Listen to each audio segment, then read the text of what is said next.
Hello, good morning to all of you. देखिए, हमारा जो नेक्स्ट 10th क्लास का चैप्टर है वो है मेटल एंड नॉन मेटल्स। बहुत ही इम्पोर्टेंट चैप्टर है। इसके हम एक्सरसाइज के कुछ क्वेश्चंस करेंगे। चैप्टर आपने पढ़ लिया होगा, तो एक्सरसाइज के कुछ क्वेश्चंस हैं। जैसे फर्स्ट क्वेश्चन है कि which of the following pairs will give displacement reactions. तो आपको कुछ पेयर दे रखे हैं, इनमें से आपने बताना है कि कौन सा जो है डिस्प्लेसमेंट रिएक्शन दे रहा है।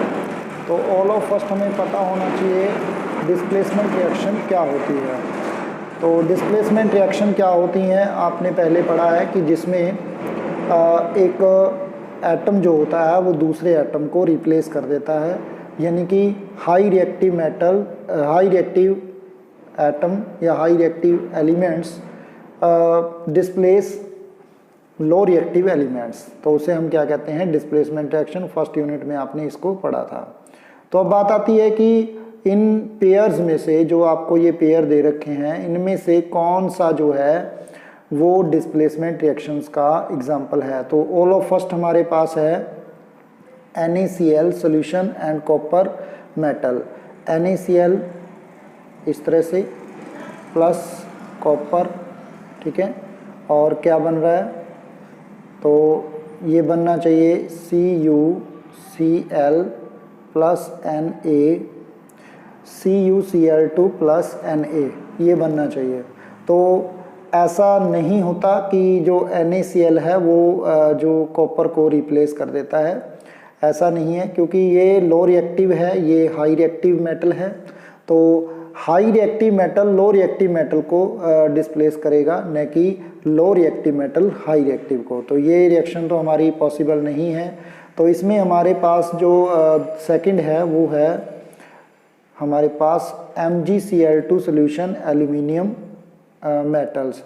इसी तरह Mg जो है वो हाई रिएक्टिव है देन दैट ऑफ एल्यूमिनियम, ठीक है। एल्यूमिनियम की अपेक्षा Mg जो है वो ज़्यादा रिएक्टिव है। तो अगर ये ज़्यादा रिएक्टिव होता तो ये डिस्प्लेस कर पाता, लेकिन ये डिस्प्लेस नहीं कर पाएगा। इसी तरह नेक्स्ट हमारे पास है FeSO4 solution and silver metal. तो सिल्वर मेटल और FeSO4 सोल्यूशन ये भी इसी तरह से रिएक्टिव नहीं है ज़्यादा, तो जिसकी वजह से डिस्प्लेसमेंट रिएक्शन शो नहीं करते हैं। लेकिन बात आती है AgNO3, जो हमारे पास है AgNO3, ठीक है। AgNO3 का solution silver nitrate plus copper. अब ये जो कॉपर है वो सिल्वर से ज़्यादा रिएक्टिव है, जिसकी वजह से ये क्या करेगा, हाईली रिएक्टिव है, तो ये इसको क्या कर देगी, डिस्प्लेस कर देगी। तो हमारे पास बन जाएगा CuNO3, ठीक है, ट्वाइस और प्लस में Ag, ये चीज़ हमारे पास बन जाएगी कॉपर नाइट्रेट, ठीक है। तो इस तरह से हम कह सकते हैं कि जो AgNO3 सोल्यूशन है वो कॉपर मेटल के साथ रिएक्शन करके क्या बना लेगा, डिस्प्लेसमेंट रिएक्शन शो करेगा। तो ये था हमारा फर्स्ट क्वेश्चन कि इनमें से कौन सा डिस्प्लेसमेंट रिएक्शन शो करता है। तो होप यू आपको समझ में आ गया होगा। नेक्स्ट हम क्वेश्चन लेते हैं, which of the following methods is suitable for preventing an iron frying pan from rusting. इसने कहा इनमें से जो नीचे दिए गए कुछ मेथड्स दे रखे हैं, सुटेबल मेथड्स दे रखे हैं, इनमें से आपने बताना है कि कौन सा जो है जो आयरन फ्राइंग पैन होती है, यानी कि जो लोहे की आपकी जो पैन, कढ़ाई जिसको बोलते हो आप, ठीक है, फ्राई करने के लिए जिसमें आप खाना वगैरह फ्राई करते हो, फ्रॉम रस्ट से बच जाती है। इसमें से किसकी हम पेंटिंग करें या किसकी हम पर चढ़ाएं ताकि जो ये जो आयरन पेन है इसको जंग न लगे, इसको रस्ट न लगे। तो हमारे पास आता है कोटिंग ऑफ जिंक। देखिए, ग्रीस लगाएंगे तो हमारे खाने में दिक्कत आएगी, यानी कि खाना वगैरह जो है वो उसमें मिक्सिंग होगा। तो अप्लाइंग पेंट भी एक परत होती है, लेकिन वो परत उतरने वाली होती है, जल्दी उतर जाती है। और applying A coating of zinc जो होती है उसकी जो पेंटिंग वो जो कवर कोटिंग होती है वो बहुत ही स्ट्रॉन्ग होती है, वो गर्म करने के बाद पिघलती नहीं है। इसलिए हम कह सकते हैं कि हम जिंक की कोट करके, जिसको गैल्वेनाइजेशन भी कहते हैं, कि अगर हम जिंक की अगर किसी मेटल के ऊपर क्या कर दें, वो कर दें तो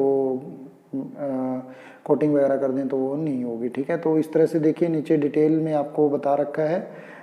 we can also apply grease and paint to prevent iron from rusting. इसने कहा हम हालांकि ग्रीस और पेंट का यूज़ आयरन को रस्टिंग से बचाने के लिए करते हैं, लेकिन उससे पहले हमने ये भी सोचना है कि हम किस पर उसका यूज़ कर रहे हैं, उसके और हमारे लिए काम क्या है। जैसे कोई आयरन की कोई चीज़ होती तो हम उस पर ग्रीस करके या पेंट करके उसको क्या कर लेते, बचा सकते थे। लेकिन अब हम यूज़ किस डेली यूज़ में, यानी कि खाना बनाने के लिए हम इसका यूज़ कर रहे हैं, तो ग्रीस लगाएंगे तो खाने में आएगा तो दिक्कत आएगी उसको, ठीक है। तो इसी तरह मैंने कहा था पेंट दिक्कत आएगी। तो ग्रीस और paint can not be applied, तो वी कैन से दैट हम इसको अप्लाई नहीं कर सकते। Because when the pan will be heated washed again and again, क्योंकि जो कढ़ाई है वो आपकी गर्म भी होगी और बार बार आप उसको धोओगे भी, तो coating of grease and paint would be get destroyed, जिसके कारण वो क्या हो जाएगी, ख़त्म हो जाएगी जो परत उसके ऊपर चढ़ी थी। इसलिए हम क्या करेंगे, अप्लाइंगे कोटिंग ऑफ जिंक, इसलिए हम जिंक का जो है कोट करते हैं उसके ऊपर। नेक्स्ट हमारे पास क्वेश्चन आता है, ठीक है, question number 3, an element react with oxygen to give a compound with high melting point. इसने कहा एक एलिमेंट है जो ऑक्सीजन के साथ रिएक्ट करता है। कोई भी एलिमेंट, नीचे दिया गया जो एलिमेंट है वो ऑक्सीजन के साथ जब रिएक्ट करता है तो with high melting point this compound is also soluble in water. और वो कंपाउंड किस में सोल्यूबल होता है, पानी में सोल्यूबल होता है। तो the element is likely to be, तो वो एलिमेंट किसकी तरह होगा। देखिए ऑक्सीजन की बात कर रहे हैं हम, ऑक्सीजन की, तो ऑक्सीजन के ऊपर होता है 2 नेगेटिव चार्ज, ठीक है। और ऑक्सीजन के ऊपर 2 नेगेटिव चार्ज होता है, तो हम ऐसा ढूंढेंगे जिसके ऊपर क्या हो, 2 पॉजिटिव चार्ज हो, ठीक है। तो हम इसमें से देखिए किसके ऊपर 2 पॉजिटिव चार्ज होगा, और वो soluble in water, this compound is also soluble in water, water में भी सोल्यूबल होना चाहिए। देखिए 2 पॉजिटिव चार्ज तो Fe के ऊपर भी है, Fe 2 पॉजिटिव चार्ज, ठीक है, लेकिन ये वाटर में सोल्यूबल नहीं है। Calcium Ca 2 positive charge, calcium जो है वो भी 2 पॉजिटिव चार्ज रख रहा है, तो ये क्या है, वाटर में सोल्यूबल है। तो हम इसने क्वेश्चन यही पूछा था कि एक एलिमेंट आपने बताना है जो ऑक्सीजन के साथ रिएक्ट करे और एक कंपाउंड बनाए जो कि with A high melting point, एक हाई मेल्टिंग पॉइंट के साथ, तो this compound is also soluble in water, और वो कंपाउंड जो होगा वो पानी में सोल्यूबल हो, तो this element is likely to be calcium. तो ये एलिमेंट कैसा होगा, कैल्शियम की तरह होगा, ठीक है, element likely to be calcium. Next हमारा क्वेश्चन है, food cans are coated with tin and not with zinc because zinc is costlier than tin, कि जिंक जो है वो महंगा होता है टीन की अपेक्षा। दूसरा ऑप्शन है, zinc has higher melting point than tin, जो जिंक का है वो मेल्टिंग पॉइंट ज़्यादा है टीन की अपेक्षा। Zinc is more reactive than tin, zinc जो है टीन से ज़्यादा रिएक्टिव है। Zinc is less reactive than tin, zinc tin से लेस रिएक्टिव है। तो देखिए इसने क्या कहा, फूड केन्स जो भोजन को रखने वाली जो केन्स होती हैं, ठीक है, वो कोटेड विद टीन, टीन से कोटेड की जाती हैं, नॉट विद जिंक, जिंक से नहीं। कारण क्या है, क्योंकि जो फूड केन्स हैं are coated with tin and not with zinc because zinc is more reactive than tin, zinc is more reactive than tin. अब इसका देखिए, zinc is more reactive than tin. देखिए जो फूड हम रखेंगे, जैसे मान लेते हैं ये हमने कोई बर्तन है हमारा, ठीक है, जिंक का बर्तन मान लेते हैं हम, जेडन का, इसके अंदर जो भोजन पड़ा है, जो हमने उसको भोजन रखा है, जो भोजन वगैरह, जब हम उस भोजन को रखेंगे तो क्या होगा कि जो जिंक है वो रिएक्ट कर जाएगा, ठीक है, तो जिंक जल्दी रिएक्ट कर जाएगा, ठीक है, और इसकी वजह से वो भोजन जो है वो ख़राब हो जाएगा। लेकिन जो टीन है, टीन वो जल्दी रिएक्ट नहीं करेगा, ठीक है, और जिसकी वजह से भोजन ख़राब नहीं होगा। तो जिंक मोर रिएक्टिव है किसकी अपेक्षा, टीन की अपेक्षा, इसलिए फूड केन जो है वो कोटेड की जाती हैं टीन से। तो टीन के ही बर्तन ज़्यादातर बनाए जाते हैं, फूड केन्स वगैरह जो हैं वो बनाई जाती हैं। नेक्स्ट हमारे पास है, you are given a hammer, आपको एक हथौड़ा दिया गया है, एक बैटरी दी गई है, बल्ब दिया गया है, वायर्स दिया गया है, स्विच दिया गया है। ये आपको चार पांच चीज़ें जो है वो दे रखी हैं, hammer, battery, bulb, wires and switch, ये 5 चीज़ें हैं, ये आपको दिया है। तो क्वेश्चन इसने पूछा how could you use them to distinguish between sample of metal and non metal. तो आप इनमें से बता सकते हो कि मेटल कौन सा है, नॉन मेटल कौन सा है। तो वो आपको तभी पता लगेगा ना जब आपको मेटल और नॉन मेटल की प्रॉपर्टी अच्छे तरीके से आती होंगी। तो मेटल्स आपने पढ़ा होगा, मेटल जो होते हैं साउंड प्रोड्यूस करते हैं, तो साउंड प्रोड्यूस करते हैं, गुड कंडक्टर ऑफ इलेक्ट्रिसिटी होते हैं, ठीक है, और ड्रॉन किया जा सकता है उनको वायर्स के अंदर। तो इन चीज़ों की दूसरी बात, अगर नॉन मेटल की बात करें तो उनमें से इलेक्ट्रिसिटी पास नहीं होती या पुअर कंडक्टर ऑफ इलेक्ट्रिसिटी होते हैं, ठीक है, ये हम पूरी डिटेल में पढ़ के आ चुके हैं। तो उम्मीद है कि आपको मेटल और नॉन मेटल का डिफरेंस आता होगा। तो उसी डिफरेंस को आपने ध्यान में रखते हुए इन चीज़ों में से आपने बताना है कि कौन सा मेटल है, कौन सा नॉन मेटल है। जैसे हैमर की बात करते हैं, हैमर हथौड़ा है, दैट इज़ क्या है, ये हैमर हथौड़ा है। और हथौड़ा कैसे बनाया गया है, हथौड़े से आप पता कर सकते हो, क्योंकि आपके पास कुछ चीज़ें दी हुई है। जैसे आपके पास हथौड़ा है, हथौड़ा किसी चीज़ पे मारोगे आप, ठीक है, या फिर हथौड़े को भी बनाया गया है तो पिघलाकर बनाया गया है, मेटल का बना हुआ है, ठीक है, तो you can say that is metal, ठीक है। तो with the hammer we can beat the sample. अगर हथौड़े से हम जो हमारे पास सैंपल दिए गए हैं इनको पीटते हैं, जैसे बैटरी, बल्ब, वायर, स्विच, इनके ऊपर मारते हैं, तो अगर वो थिन शीट्स में चेंज हो जाता है तो वो क्या है, मेटल है। अगर वो शीट्स में चेंज नहीं होता तो वो क्या है, नॉन मेटल्स हैं। क्योंकि मेटल ही ऐसे हैं जो मेलेबल और डक्टिलिटी दोनों ही प्रॉपर्टी रखते हैं। तो इनमें से आप आराम से फाइंड कर जाओगे कि कौन सा मेटल है, कौन सा नॉन मेटल है। नेक्स्ट इसने क्वेश्चन किया, assess the usefulness of these test is distinguishable between metal and non metals. तो ये मैंने पहले ही बता दिया कि आपको कैसे पता लगेगा कि इनमें से मेटल कौन सा है और नॉन मेटल कौन सा है। ये टेस्ट आपको किस तरह से पता लगेगा, ये आपको जो है, अगर आप सिंपली देख के भी पता कर सकते हो और रिएक्शंस के द्वारा भी कर सकते हो, वो आपकी इच्छा है। ताकि usefulness of these test in distinguish between the metal and non metal, इन टेस्ट का यूज़ करके आप मेटल और नॉन मेटल को के डिफरेंस को पता कर सकते हो। तो with the hammer we can beat the sample and if it can be beaten into thin sheets. अगर ये शीट्स में चेंज हो जाती हैं तो that means it is malleable, then it is metal. तो मेलेबल कौन से होते हैं, मेटल ही होते हैं, तो अदरवाइज ये नॉन मेटल, वरना नॉन मेटल है। Similarity we can use the battery, bulb, wires and switch is setup to circuit. अगर हम इसको सर्किट में जोड़ते हैं, और उनमें से अगर इलेक्ट्रिक करंट पास नहीं होता तो वो नॉन मेटल हैं, अगर हो जाता है तो मेटल हैं। तो sample conduct electricity, if sample conduct electricity, अगर सैंपल जो हमने लिया है वो इलेक्ट्रिसिटी कंडक्ट करता है तो we can say that metal, otherwise that are non metals. Second इसने क्वेश्चन जो किया था, उसने कहा था कि जो ये टेस्ट हैं इनके द्वारा आप मेटल और नॉन मेटल को कैसे अलग अलग कर सकते हो, आपको क्या पता लगेगा कि मेटल कौन सा है, नॉन मेटल कौन सा है।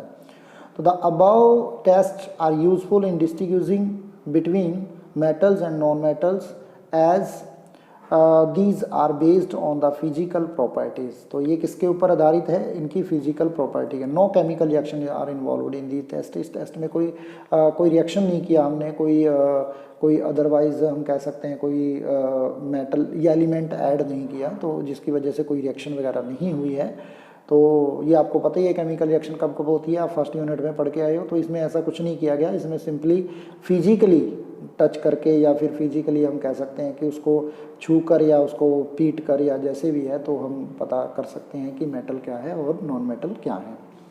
तो ये थे हमारा फिफ्थ क्वेश्चन। नेक्स्ट हमारे पास आता है question, what are amphoteric oxides, give two example of amphoteric oxide. बहुत ही इजी सा क्वेश्चन है, बहुत ही इंपॉर्टेंट क्वेश्चन है। What are amphoteric oxide. Amphoteric oxide वो ऑक्साइड होते हैं जो एसिड और बेस दोनों की तरह बिहेव करते हैं।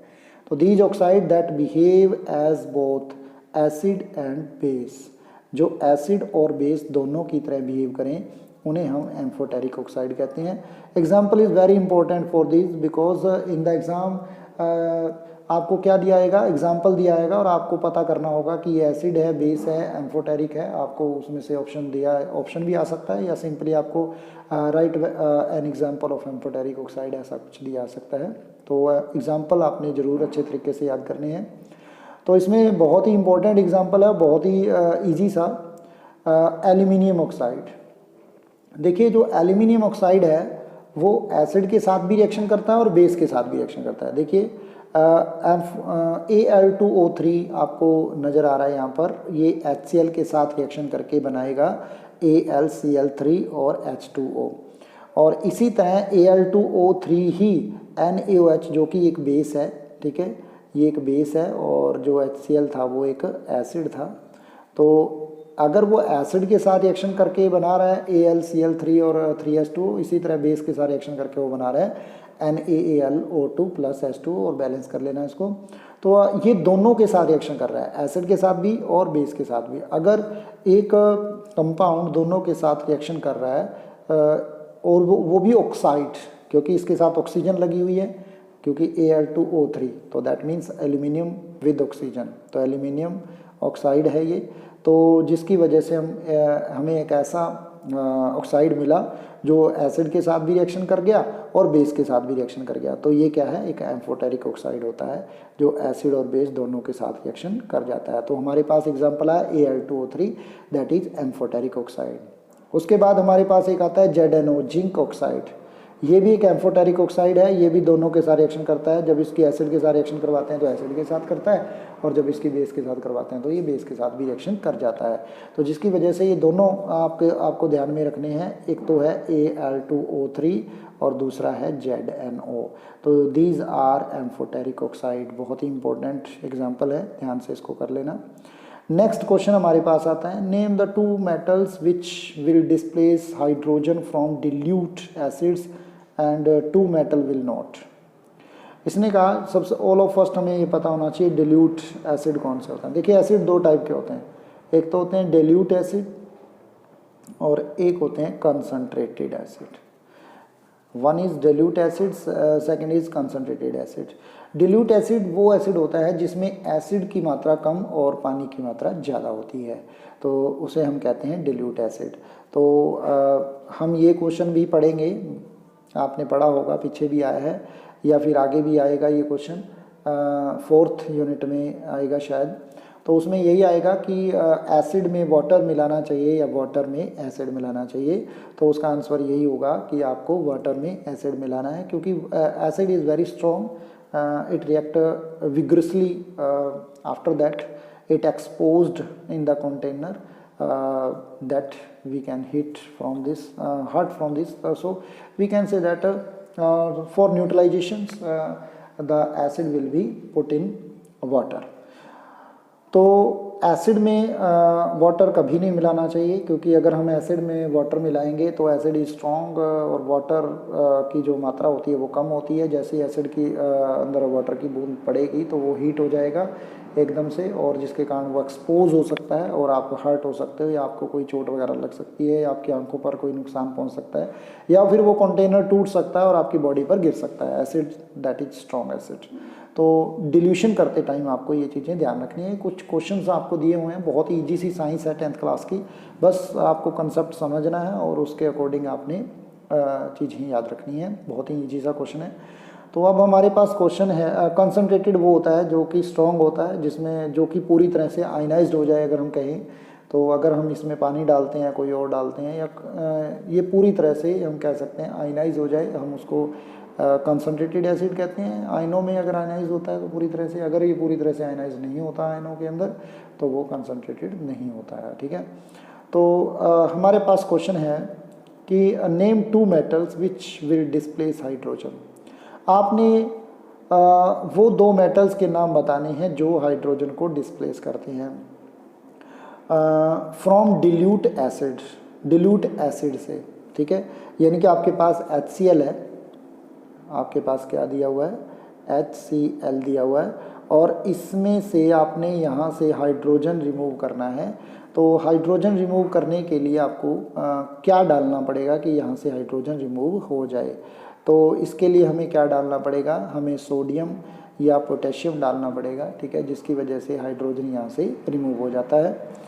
तो मोर रिएक्टिव मेटल डालना पड़ेगा, क्योंकि डिस्प्लेसमेंट तो तभी होती है जब हम कोई ज़्यादा रिएक्टिव मेटल जो होता है वो लो रिएक्टिव मेटल को डिस्प्लेस कर देता है। तो अगर मैं सोडियम की बात करूं और पोटाशियम की बात करूं तो ये जो रिएक्टिव सीरीज है उसमें सबसे पहले नंबर पर है। तो हम कह सकते हैं कि जो सोडियम है वो हाईली रिएक्टिव मेटल है। तो हम कहेंगे कि NaH हमारे पास बनेगा, NaCl बन जाएगा और H2 गैस रिमूव हो जाएगी। तो हम कह सकते हैं कि अगर हमने यहाँ से क्या करना है, हाइड्रोजन को रिमूव करवाना है HCl से, तो हमें उससे ज़्यादा रिएक्टिव मेटल डालना पड़ेगा। तो ज़्यादा रिएक्टिव मेटल सोडियम और पोटाशियम है, तो यहाँ पर सोडियम हम यहाँ पे डाल के तो यहाँ से हाइड्रोजन को रिमूव करवा सकते हैं।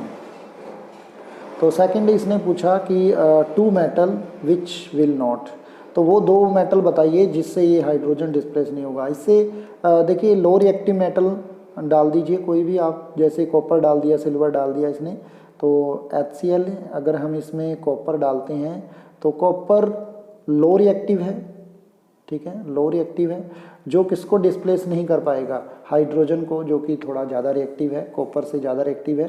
तो ज़्यादा रिएक्टिव एलिमेंट कम रिएक्टिव एलिमेंट को डिस्प्लेस कर सकता है, कम रिएक्टिव एलिमेंट ज़्यादा रिएक्टिव एलिमेंट को डिस्प्लेस नहीं कर सकता। मैं सिंपली आपको एक सिंपल लैंग्वेज में अगर बताना चाहूँ, अगर आपको हाईली या कम रिएक्टिव आपको नहीं पता लगता, तो एक ताकतवर व्यक्ति ही कमज़ोर व्यक्ति को जो है हटाकर वहाँ पर बैठ सकता है। अगर किसी बेंच पे मान लेते हैं 2 कमज़ोर व्यक्ति बैठे हैं, एक बेंच पे एक ताकतवर व्यक्ति बैठा है, तो ताकतवर व्यक्ति एक कमज़ोर व्यक्ति को हटा के बैठ सकता है, आराम से बैठ जाएगा। लेकिन अगर 2 ताकतवर व्यक्ति बैठे हैं और एक कमज़ोर व्यक्ति आता है, ये मैंने एग्जाम्पल दिया है, आप ये मत समझना कि कमज़ोर व्यक्ति भी ताकतवर को बिठा सकता है, वो एक अलग बात है। लेकिन हम एक एग्जाम्पल के तौर पे इसको याद करना चाहेंगे कि अगर एक कमज़ोर व्यक्ति है और 2 ताकतवर व्यक्तियों को वहाँ से उठाकर खुद बैठना चाहिए, तो ऐसा पॉसिबल नहीं है, ठीक है। वैसे तो कुछ भी हो सकता है, कोई ट्रिक वगैरह अपना के तो कुछ ऐसा कर सकता है, लेकिन हम एक एग्जांपल के तौर पे इसको समझना चाह रहे हैं ताकि आपको अच्छे तरीके से ये चीज़ें समझ में आ जाए। तो HCl जो है वो कॉपर जो है HCl को H को रिप्लेस यहाँ से नहीं कर सकता, जिसकी वजह से हम कह सकते हैं कि जो हमारे सामने आता है HCl + Cu, तो ये रिएक्शन नहीं हो पाएगी, क्योंकि डिस्प्लेस नहीं कर पाएगा HCl, Cu HCl में से H को डिस्प्लेस नहीं कर पाएगा। होप यू आपको अच्छे तरीके से समझ में आ गया होगा। बहुत ही एक्सप्लेनेशंस दे रहे हैं, कोई दिक्कत आई तो आप कमेंट बॉक्स में कमेंट करके आप बता सकते हो। नेक्स्ट हमारे पास क्वेश्चन है, in the electrolytic refining of metal M what would you take as the anode and the cathode and the electrolyte? देखिए इलेक्ट्रोलिटिक रिफाइनिंग क्या होती है। इलेक्ट्रोलिटिक रिफाइनिंग के अंदर एनोड कैथोड 2 रोड ली जाती हैं और उसमें कोई एक इलेक्ट्रोलाइट के अंदर हम उस रोड को रखते हैं और फिर उसमें से इलेक्ट्रिक करंट पास करवाते हैं, जिसके कारण जो एक रोड से दूसरे रोड में जो इलेक्ट्रॉन है वो ट्रांसफ़र होना स्टार्ट हो जाते हैं। तो इसी तरह से इसने कहा कि जब हम इलेक्ट्रोलिटिक रिफाइनिंग करते हैं तो उस टाइम इलेक्ट्रोलिटिक रिफाइनिंग करते टाइम इसने कहा एक मेटल है हमारे पास, कोई भी मेटल है हमारे पास M, ठीक है, जिसकी हमने इलेक्ट्रोलिटिक रिफाइनिंग करनी है।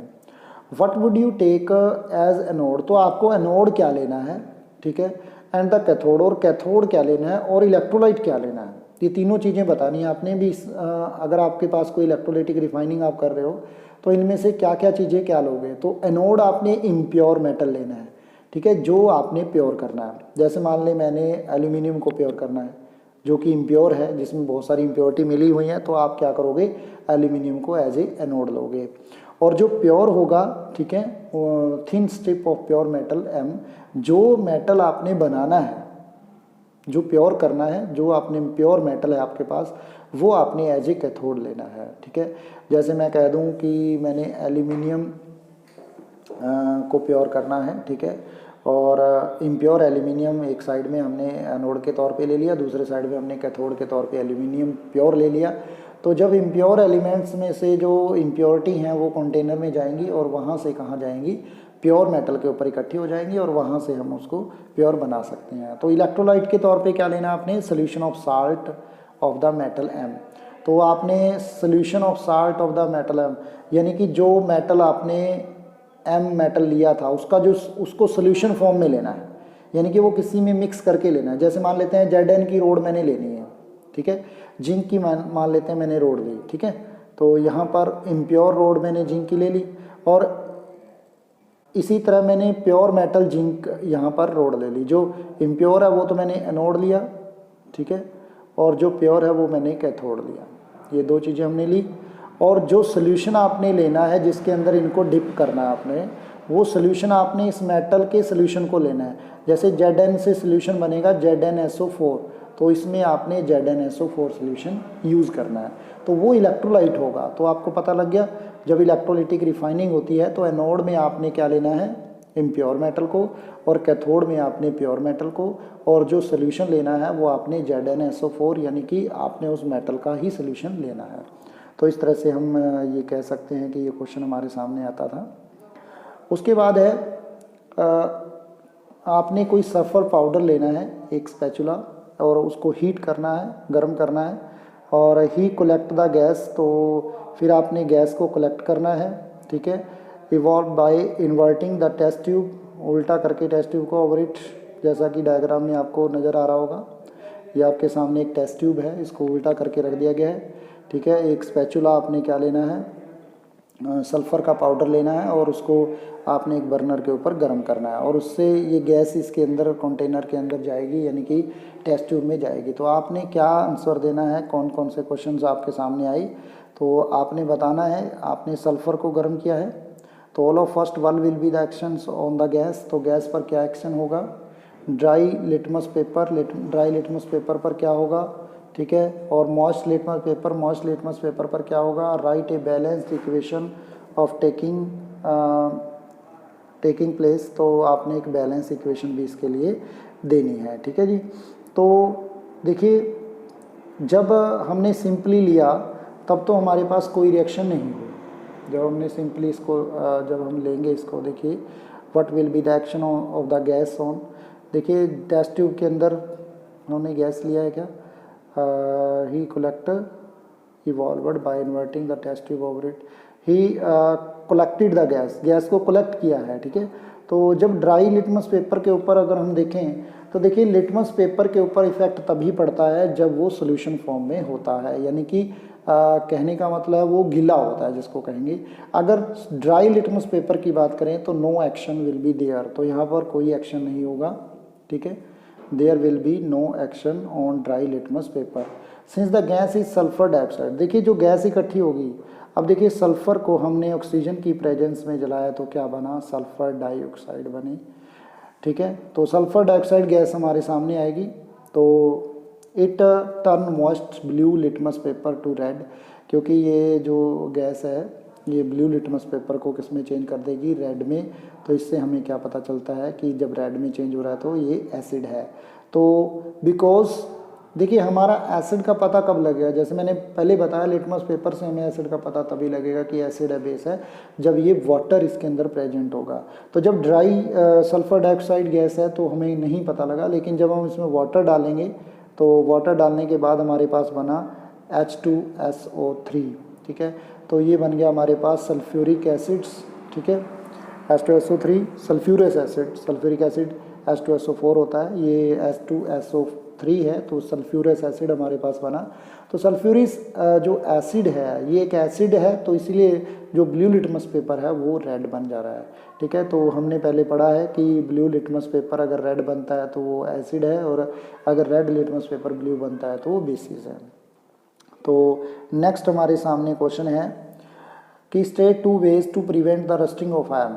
आप वो दो तरीके बताइए जिससे हम रस्टिंग ऑफ आयरन को रोक सकते हो। ऑयलिंग, ग्रीसिंग, पेंटिंग, ये तो सभी को पता है कि हम मेटल्स के ऊपर ऑयल करके, ग्रीस करके, ठीक है, तो पेंट करके, ये सब करके हम क्या कर सकते हैं, प्रिवेंट कर सकते हैं, बचा सकते हैं। गैल्वेनाइजेशन मैंने पहले बताया था कि आर्टिकल्स के ऊपर जिंक की परत चढ़ाकर हम क्या कर सकते हैं, गैल्वेनाइजेशन कर सकते हैं, जिससे मेटल को जंग नहीं लगता है, क्योंकि जिंक जो है वो उस मेटल के ऊपर एक परत बना लेती है। An iron article is coated with layer of zinc metal which prevent the iron to come in contact with oxygen and moisture. देखिए रस्ट तभी लगेगा, जंग तभी लगेगा जब आयरन ऑक्सीजन और वाटर के कांटेक्ट में आएगा, मॉइस्चर एयर के कांटेक्ट में आएगा। हैंस रस्टिंग इज प्रिवेंटेड, जिसके कारण हम कह सकते हैं रस्टिंग को रोक सकते हैं। तो ये हमारे पास 10th क्वेश्चन था। नेक्स्ट हमारे पास 11th क्वेश्चन है, what type of oxide is formed when non metal combine with oxygen. जब नॉन मेटल ऑक्सीजन के साथ कंबाइन कर रहा है, जैसे सल्फर ऑक्सीजन के साथ कंबाइन कर रहा है, तो वो क्या बनाएगा, एसिडिक बनाएगा। नॉन मेटल में जब ऑक्सीजन डाल दी जाती है तो एसिडिक फॉर्म बनाएगा। देखिए यहाँ पर देखिए नॉन मेटल है सल्फर, ऑक्सीजन इसमें ऐड कर दिया तो SO2 बन गया, that is acidic in nature.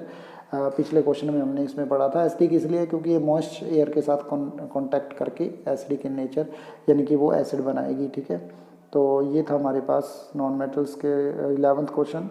उसके बाद हमारा 12th क्वेश्चन है, इसमें हमारे पास आपने रीजन देने हैं। तो कुछ क्वेश्चन इसने पूछे हैं, platinum gold silver are use to making jewellery. आपने देखा होगा गोल्ड की ज्वेलरी बनाई जाती है, सिल्वर की, प्लेटिनम की, बाकी मेटल्स की, आयरन की क्यों नहीं बनाई जाती। ठीक है, या डुप्लीकेट जो होती हैं वो चलो आयरन वगैरह की बनाई जाती हैं, लेकिन वो जल्दी ख़राब हो जाती हैं। क्यों ख़राब हो जाती हैं, क्योंकि देखो गोल्ड, सिल्वर और प्लेटिनम जो है वो नॉन रिएक्टिव मेटल है। ये मेटल जो है वो रिएक्ट नहीं करती हैं। Most non reactive metal, non reactive metal हमारे पास जो हैं, जो ये ज्वेलरी वगैरह हैं, ये नॉन रिएक्टिव है। तो नॉन रिएक्टिव होने की वजह से ये जल्दी ख़राब नहीं होती, इनको रस्ट नहीं लगता, कोरोजन नहीं होता।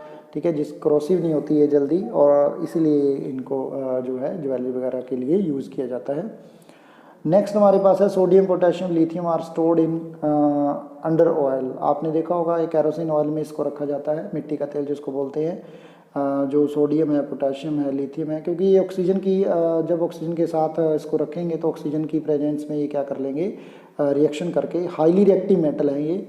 जैसे मैंने पहले बताया था, जब हाइड्रोजन को रिप्लेस किया था तो सबसे पहले एक रिएक्टिव सीरीज आपके चैप्टर में है।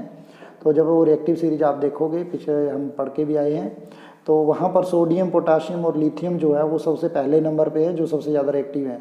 तो ये इनको एयर में रखेंगे तो ये एकदम से ऑक्सीजन के साथ रिएक्शन करके आग पकड़ देते हैं, तो जिसकी वजह से हम इनको स्टोर करते हैं किसके अंदर, ऑयल के अंदर। कौन से ऑयल के अंदर, कैरोसिन ऑयल के अंदर, क्योंकि कैरोसिन ऑयल जो है इस तक ऑक्सीजन नहीं पहुँचने देता। नेक्स्ट हमारे पास है aluminium is highly reactive metal yet it is use to making utensils for cooking. इसने कहा एल्यूमिनियम हालांकि एक अच्छा रिएक्टिव मेटल है, हाईली रिएक्टिव मेटल है, फिर भी इसका उपयोग यूटेंसिल्स बनाने के लिए, यानी कि जो बर्तन है वो वगैरह बनाने के लिए, कुकिंग बर्तन जो है बनाने के लिए नहीं किया था, क्योंकि एल्यूमिनियम जो है हाईली रिएक्टिव होने की वजह से खाने में मिल जाता है। ठीक है, और जिसकी वजह से जो खाना है वो ख़राब हो जाता है। ठीक है, अनडाइजेस्टेड हो जाता है, जिसकी वजह से हम कह सकते हैं एल्यूमिनियम वगैरह को हम यूज़ नहीं कर सकते। या दूसरी बात देखिए, एल्यूमिनियम जो है वो हाईली रिएक्टिव मेटल है। Though aluminium is highly reactive metal, it is resistance corrosion. जैसे मैंने बताया कि ये जंग लगने से या संक्षारण से बचाता है। तो this is because aluminium react with oxygen to prevent in air present in air for a thin layer of aluminium oxide. जब ये ऑक्सीजन के साथ रिएक्शन करेगा तो एल्यूमिनियम ऑक्साइड की एक लेयर बनाएगा। तो this oxide layer is very stable and prevent further reactions of aluminium with oxygen. Also it is light in weight, weight में भी हल्का होता है और गुड कंडक्टर ऑफ हीट होता है। तो it is use to making cooking utensils, तो इसलिए इसका यूज़ कुकिंग यूटेंसिल्स के लिए किया जाता है। हाँ, क्वेश्चन दोबारा से ध्यान से पढ़ते हैं हम। Aluminium is highly reactive metal. इसने कहा एल्यूमिनियम रिएक्टिव ज़्यादा है, हालांकि वो ज़्यादा रिएक्ट कर जाता है, लेकिन फिर भी इसका उपयोग बर्तन बनाने में किया जाता है। क्वेश्चन ये है, तो हाईली रिएक्टिव होने की वजह से तो देखो हम कह सकते हैं कि इसको बर्तन बनाने में यूज़ नहीं किया जाना चाहिए था, लेकिन फिर भी इसका यूज़ किया जाता है, क्योंकि ये क्या करता है, एक तो कोरोजन से बचाता है, दूसरा ये ऑक्सीजन के साथ रिएक्शन करके ये क्या कर लेता है, एल्यूमिनियम ऑक्साइड बनाता है। और एल्यूमिनियम जो ऑक्साइड की एक लेयर होती है वो क्या करती है, बहुत ही स्टेबल होती है, बहुत ही स्ट्रॉन्ग होती है, और ये जो है फर्दर रिएक्शन से एल्यूमिनियम विद ऑक्सीजन के साथ रिएक्शन करके ये क्या करती है, जंग लगने से उसको बचाती है। तो also it is light in weight. एक तो ये हल्के होते हैं एल्यूमिनियम के बर्तन, और एक गुड कंडक्टर ऑफ हीट होते हैं। अच्छी तरह से जब थोड़ी सी भी हीट दे दी तो ये जल्दी गर्म हो जाते हैं, जिसकी वजह से हम कह सकते हैं इनका उपयोग जो है कुकिंग यूटेंसिल्स में किया जाता है। ठीक है जी। नेक्स्ट हमारे पास क्वेश्चन है, कार्बोनेट सल्फाइड और usually convert into oxide during process of extractions. जब हम इसने क्या कहा, कहता कार्बोनेट और सल्फाइड और का हम यूज़ करते हैं किसको, ऑक्साइड में बदलने के लिए। ठीक है, जब हम एक्सट्रैक्ट करते हैं, जब हम मेटल को निकालते हैं, ठीक है, तो उसका यूज़ किस में करते हैं। देखिए कार्बोनेट और सल्फाइड और की जो कुछ इम्प्योरिटीज़ होती हैं ये मिली होती हैं हमारे इसमें।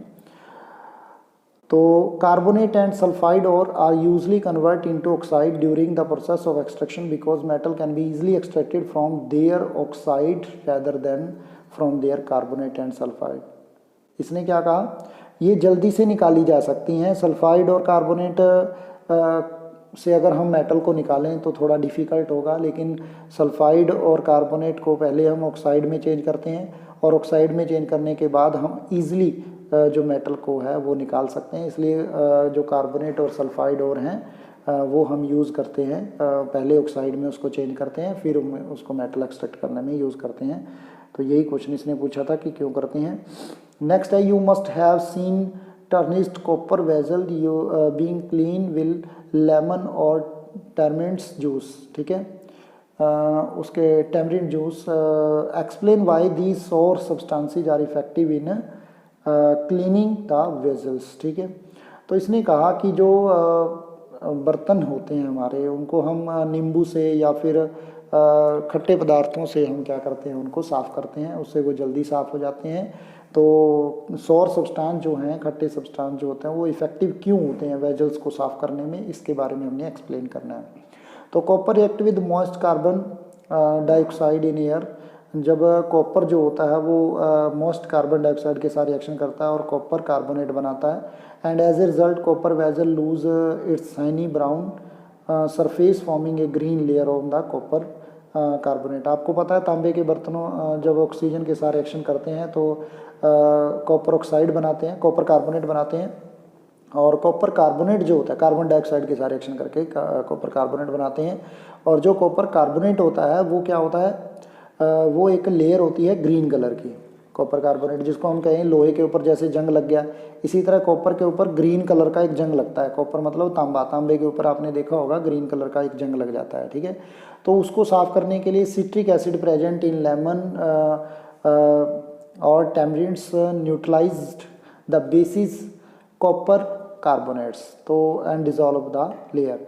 देखिए जो सिट्रिक एसिड होता है जो कि लेमन के अंदर खट्टे पदार्थों में जो प्रेजेंट होता है, चाहे इमली की बात करें चाहे हम लेमन की बात करें, तो उसमें सिट्रिक एसिड होता है। और सिट्रिक एसिड जो होता है खट्टे पदार्थों में जो होता है सिट्रिक एसिड, वो जब बर्तन के ऊपर लगाया जाता है तो जो लेयर जमी होती है उसके ऊपर कॉपर कार्बोनेट की, वो उसको डिसॉल्व कर देता है उस लेयर को, यानी कि उसको पिघला देता है। और पिघला देता है वो लेयर वाटर से हम दूर कर सकते हैं, और जिससे हम कह सकते हैं हमारा जो बर्तन था वो चमकने लग जाता है। That is why tarnished copper vessels, ठीक है, are cleaned with lemon and tamarind juice to give the surface of the copper vessel its characteristic lustre. Lustre का मतलब होता है चमक, तो ये चमकता का गुण दिखाता है, यानी कि चमकने लग जाता है जब इसको खट्टे पदार्थों से साफ़ करते हैं। आपने घरों में ये चीज़ें देखी होंगी। अब क्वेश्चन आता है कि differentiate between metal and non metal on the basis of chemical properties. देखिए हमारे पास मेटल और नॉन मेटल में दो टाइप की प्रॉपर्टी आती हैं, एक केमिकल प्रॉपर्टी होती हैं और एक हमारे पास होती हैं फिजिकल प्रॉपर्टी। तो यहाँ पर हमने ओनली केमिकल प्रॉपर्टीज़ की ही बात करनी है। तो केमिकल प्रॉपर्टीज़ के आधार पे हमने बताना है मेटल और नॉन मेटल में डिफरेंस। तो मेटल क्या होते हैं, मेटल आपने पढ़ा होगा जिसके लास्ट सेल में 1 2 3 इलेक्ट्रॉन प्रेजेंट होते हैं, और जिसमें लास्ट सेल में 1 2 3 इलेक्ट्रॉन प्रेजेंट होते हैं तो ये इलेक्ट्रॉन्स को लूज़ करते हैं। और जब ये इलेक्ट्रॉन लूज़ करते हैं, ठीक है, इलेक्ट्रॉनों का लॉस होता है इसमें, और जब ये इलेक्ट्रॉन लॉस करते हैं तो इसका मतलब क्या हुआ कि ये पॉजिटिव चार्ज रखते हैं। तो जो मेटल हैं वो पॉजिटिव चार्ज रखते हैं, और नॉन मेटल होते हैं 4 या 4 से ज़्यादा, जैसे 5 हो गया, ठीक है, 5 6 7, ठीक है, 5 6 और 7, ठीक है, इस तरह के अगर हमारे सामने आते हैं 8 तक भी, तो वो क्या होते हैं, नॉन मेटल होते हैं, जिसके लास्ट सेल में 5, 6 और 7 इलेक्ट्रॉन पेयर होते हैं। जैसे क्लोरीन हो गया जिसके लास्ट सेल में 7 है, ऑक्सीजन हो गया जिसके लास्ट सेल में 6 हैं, ठीक है, नाइट्रोजन हो गया जिसके लास्ट सेल में 5 है। दीज आर नॉन मेटल्स, ठीक है। तो नॉन मेटल वो ये क्या करेंगे, अपना ऑक्टेट कंप्लीट करने के लिए 3 इलेक्ट्रॉन चाहिए, इसको 5 वाले को, इसको 6 वाले को 2 चाहिए, 7 वाले को 1 चाहिए। तो हम कह सकते हैं कि ये इलेक्ट्रॉन नेगेटिव होते हैं, क्योंकि ये इलेक्ट्रॉन लेंगे